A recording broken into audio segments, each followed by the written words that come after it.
আপনি যদি মোবাইলে ঢোকেন, ইউটিউব যদি সার্চ দেন, আপনি একটা ভিডিও দিলেন, সেই ভিডিওটা ভারতের লোক কতজন দেখেছে, বাংলাদেশের লোক কতজন দেখেছে, তার একটা পার্সেন্টেজ আপনি দেখতে পাবেন। এরপরে আপনি নট ফলোয়ারের মধ্যে দেখতে পাবেন, ফলো আপনাকে যারা করে নাই তারা কতটুকু দেখেছে, আপনার ফলোয়ার যতটুকু,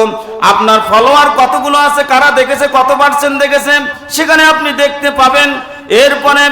এরপরে এরকম ভাবে মোবাইলে কতজন দেখেছে, ল্যাপটপে কয়জন দেখেছে, টিভির মধ্যে কয়জন দেখেছে, এরকম ধারাবাহিকভাবে পার্সেন্টেজ যখন থাকবে, এই দুনিয়ার যদি প্রযুক্তি দিক দিয়ে এই পৃথিবীর মানুষগুলো যদি এত সূক্ষ্মভাবে যদি এই পার্সেন্টেজ বের করে দেখাতে পারে,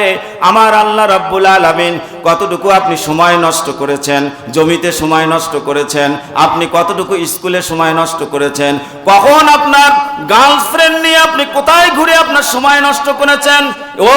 মেয়েরা আবার অর্থাৎ বাল্য বন্ধু নিয়ে কতক্ষণ সময় নষ্ট করেছেন, কোথায় টিভি দেখে সময় নষ্ট করেছেন, ঘুমের মধ্যে কত পার্সেন্ট সময় নষ্ট করেছেন, হাসরের মাঠে এভাবে কিন্তু দেখতে থাকবে। আর সেদিন আপনি আমি কিন্তু ধরা খেয়ে যাব, কথা ঠিক কিনা? নূহ আলাইহিস সালাতু ওয়াস সালাম এরপরে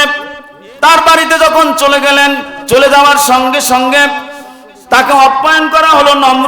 নর্মভদ্র ব্যবহার, আপনার মেয়ের সমস্ত কিছু ভালো, আপনার মেয়ে আমার বাড়িতে আসার সঙ্গে সঙ্গে পাড়া প্রতিবেশীরা তার প্রতি খুশি, এমনকি তার সঙ্গে পাড়া প্রতিবেশীরা আপনার মেয়ে আচার আচরণ দেখে সমস্ত পাড়া প্রতিবেশীরাও তার আচার আচরণের মাধ্যমে সকল পাড়া প্রতিবেশী মহিলা ভালো হয়ে গিয়েছে, বলেন সুবহানাল্লাহ। নূহ আলাইহিস সালাম ভাবলেন এটাই হচ্ছে আমার আসল